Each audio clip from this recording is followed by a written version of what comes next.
If you're someone who appreciates the absolutely insane engineering behind a multi-million-dollar hypercar, that perfect, delicate balance of raw horsepower, aerodynamic perfection, and cutting-edge digital systems, then you are going to love this explainer. We are diving into a complete 3D teardown of Turkey's most ambitious engineering project ever, the fifth-generation stealth fighter jet, Kaan. This machine took its historic first flight on February 21, 2024, and it instantly put its creators into a very, very exclusive global club. But today, we're not just admiring the sleek paint job. We're going to digitally peel back its skin, layer by layer, to see exactly what makes a modern stealth predator tick. Right out of the gate, let's hit a number that should instantly drop your jaw. 58,000 pounds force of thrust. That is a staggering, almost incomprehensible amount of violent, explosive power pushing this machine through the sky. But here's the ultimate technical paradox we're unpacking today. How on earth do you take a machine generating 58,000 pounds of raw thrust and engineer it to be completely invisible? To really grasp how crazy that paradox is, you have to look at the physical footprint of the Kaan. It's a giant. We're talking 20.3 meters long, a wingspan of 13.4 meters, and it stands 5 meters high. It's a massive, heavy block of titanium and composite metal built to pull bone-crushing +9 G-forces in a dogfight. And yet, against modern enemy air defenses, it registers as practically nothing. It's a ghost. Engineering something of this sheer size to survive those extreme physical limits while remaining utterly undetectable, well, it requires throwing the traditional aircraft design rulebook right out the window. Section 1. The Stealth Paradox, Engineering an Invisible Chassis. Okay, to see how they actually pulled off this stealth paradox, let's treat this aircraft exactly like we would the outer carbon fiber chassis of an elite hypercar. We're going to do a full exploded view peelback. First, we have that outer shell, which is full of very sharp radar-deflecting angles and coated in advanced radar-absorbent material, or RAM, composites. Then, we'll strip that away to uncover the hidden internal weapons bays, dive into the massive twin F-110 power plants hovering inside the frame, and finally, we'll dissect the incredibly advanced digital sensor fusion brain sitting right there in the nose cone.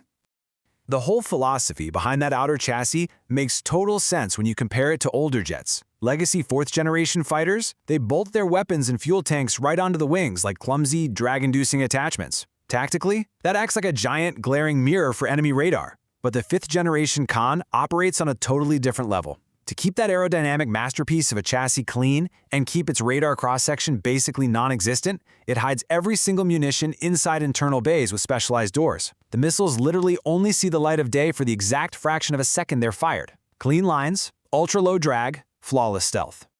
Section 2. The Beast Under the Hood, Powertrain and Raw Output. So, if we strip away that outer RAM composite hull entirely, we find the beating heart of the machine. For all you performance purists out there, this is your hypercar spec sheet. We are looking at twin General Electric F-110 turbofan engines, though side note, a domestic Turkish engine is targeted for the future. Right now, each of these power plants cranks out 29,400 pounds force of thrust with the afterburner engaged. That rockets this heavy stealth fighter to a top speed of Mach 1.8. That's about 2,210 kilometers per hour. And it does all of this while operating at a service ceiling of 55,000 feet, literally peering down on the battlefield from the edge of the stratosphere. Now, those engines give it one of the most elite performance capabilities in aviation, supercruise, or as it's called in this project, Super Seyir. Normally, hitting supersonic speeds means an aircraft has to dump raw fuel into its afterburners. It bleeds the tanks dry in minutes. It's exactly like holding down the nitrous button in a street race. You can't do it for long. Supercruise means these twin F-110s are so stupidly powerful and the chassis is so aerodynamically slick that the Kaan can break the sound barrier and sustain supersonic flight without ever touching those highly inefficient afterburners. But look, straight line speed is only half the battle. Think about this final performance metric, plus 9.0 G to minus 3.5 G. That stat tells you absolutely everything you need to know about the structural integrity of this jet. When a pilot yanks the stick back in a dogfight, this titanium and composite airframe has to endure 9 times the force of gravity without snapping in half. It is a massive testament to extreme engineering that something built to be a delicate, invisible ghost can simultaneously soak up that kind of violent structural punishment. Section 3. Digital Brain, Sensor Fusion, and Avionics. Let's zoom away from the roaring exhaust and move all the way up to the nose cone. If this were a modern luxury car, this is where we'd be checking out the infotainment and advanced driver assistance systems. But the true genius of the Kaan isn't just its raw muscle, it's its mind. The domestic avionics developed by SL San revolve around something called sensor fusion. Instead of the pilot scrambling to read a radar screen, a separate thermal camera, and a totally separate targeting pod, the digital brain flawlessly merges all of these massive data streams into one single, clean digital combat picture. Let's break down the actual high-end hardware feeding this digital brain. First, you have the Asalon Murad ASA radar packed into the nose, which can detect threats from unbelievably long ranges. But beneath the nose, it gets really interesting. You've got the Toygun 100 electro-optical targeting system and the Karat 100 infrared search and track system. And here's the kicker. All of this data isn't just pushed to a dashboard screen, it's fed directly into the pilot's helmet integrated display. Literally wherever the pilot turns their head, targeting data and flight metrics are perfectly overlaid right onto their visor. All of this tech builds into a downright terrifying tactical advantage known as passive targeting. Think of traditional radar like using a flashlight in a pitch-black room. Sure, you turn it on to see the enemy, but the second you do, they instantly see exactly where you are. Systems like the Toygun 100 and Karat 100, though, they're completely passive. They don't emit a thing. They just silently absorb heat signatures and optical data from the environment. This lets the Kaan lock onto a target from miles away without ever sending out a single radar ping.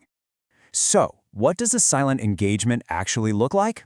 Well, let's step through it. First, the Kaan detects a heat-emitting threat using those passive infrared and optical sensors we just talked about.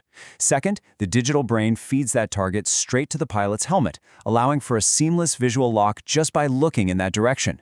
And finally, in the absolute blink of an eye, the internal weapons bay doors snap open, and domestic air-to-air missiles like the Gökdonner or Bozdonner drop out and ignite.